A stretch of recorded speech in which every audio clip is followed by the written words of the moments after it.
Olá,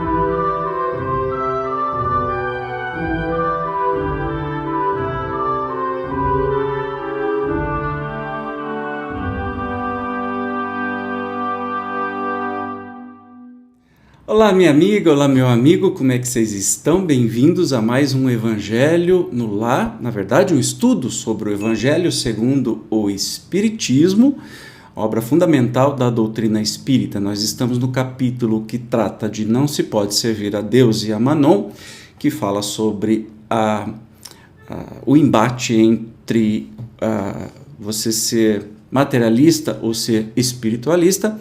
E hoje nós vamos ver o tema desigualdade das riquezas. Então vamos sem demora para o texto.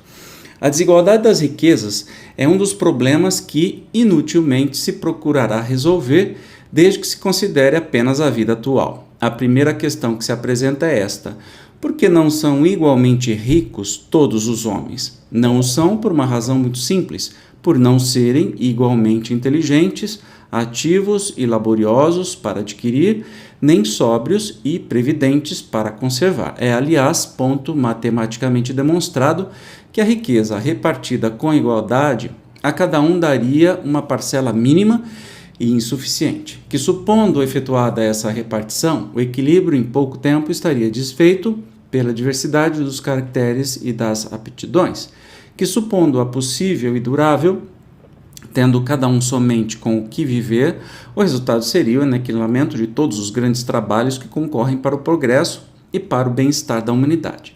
Que, admitido desse a ela cada um o necessário, já não haveria o aguilhão que impele os homens às grandes descobertas e aos empreendimentos úteis. Se Deus a concentra em certos pontos, é para que daí se expanda em quantidade suficiente, de acordo com as necessidades. Então a gente começa a entender por que todo mundo não é igualmente rico, digamos assim, desigualdade das riquezas. Uns têm mais, outros têm menos. Mas, obviamente, que não se trata não se trata de meritocracia, mas sim de experiências e que nos induz, o tempo todo a construirmos um mundo mais justo. Mas vamos continuar, antes de eu fazer minhas observações sobre o texto, vamos continuar aqui estudando. Admitido isso, pergunta-se por que Deus a concede a pessoas incapazes de fazê-la frutificar para o bem de todos. Ainda aí está uma prova da sabedoria e da bondade de Deus. Dando-lhe o livre-arbítrio, quis ele que o homem chegasse, por experiência própria, a distinguir o bem do mal e que a prática do primeiro resultasse de seus esforços e da sua vontade.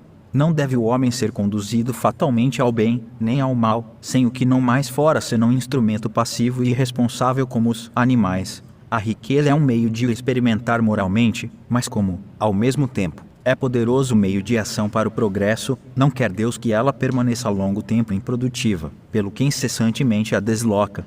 Cada um tem de possuí-la para se exercitar em utilizá-la e demonstrar que uso sabe fazer dela, sendo, no entanto, materialmente impossível que todos a possuam ao mesmo tempo, e acontecendo, além disso, que, se todos a possuíssem, ninguém trabalharia, com que o melhoramento do planeta ficaria comprometido, cada um a possui por sua vez. Assim, um que não a tem hoje, já teve ou terá noutra existência, outro, que agora a tem, talvez não a tenha amanhã.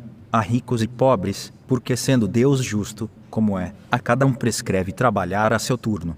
A pobreza é, para os que a sofrem, a prova da paciência e da resignação, a riqueza é, para os outros, a prova da caridade e da abnegação. Deploram-se, com razão, o péssimo uso que alguns fazem das suas riquezas, as ignóbeis paixões que a cobiça provoca, e pergunta-se: Deus será justo, dando-as a tais criaturas? É exato que se o homem só tivesse uma única existência, nada justificaria semelhante repartição dos bens da terra. Se, entretanto, não tivermos em vista apenas a vida atual e, ao contrário, considerarmos o conjunto das existências, veremos que tudo se equilibra com justiça. Carece, pois, o pobre de motivo assim para acusar a providência como para invejar os ricos, e estes para se glorificarem do que possuem. Se abusam, não será com decretos ou leis suntuárias que se remediará o mal.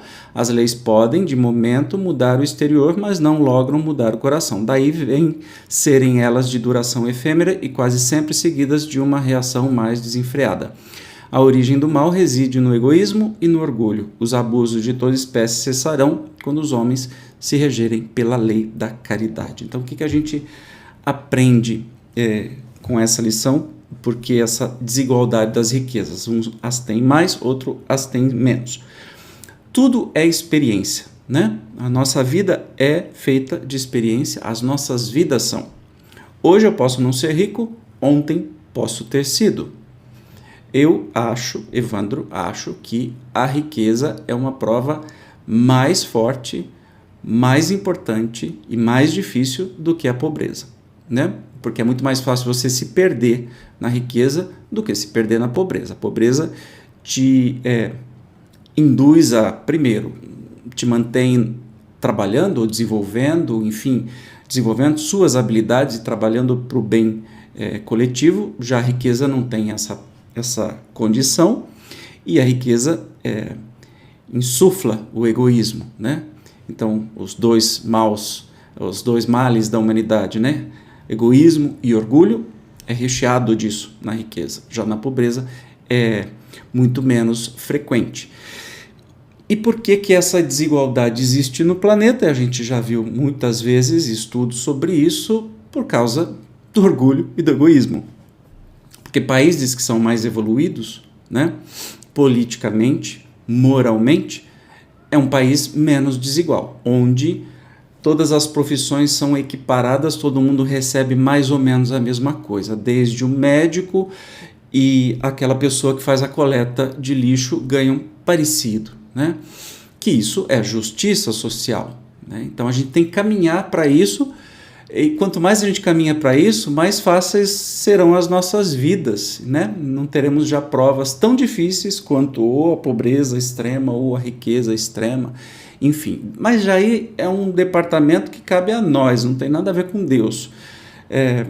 O que existe hoje é que essa desigualdade nos estimula a todo momento para o bem ou para o mal, mas nos estimula o desenvolvimento como pessoa, moral e até espiritual. Maravilha! No próximo episódio nós vamos falar sobre a verdadeira propriedade, né? Para quem diz que o espiritismo só fala de coisas espirituais, olha aí, né? Kardec e os espíritos nos trazendo aí uma posição muito clara sobre viver em sociedade, sobre política, sobre condição social, justiça social e tantas outras coisas. Está no Evangelho, hein? Não sou eu que estou dizendo, não. É Kardec, são os espíritos. Eu te espero como sempre. Até o próximo. Tchau.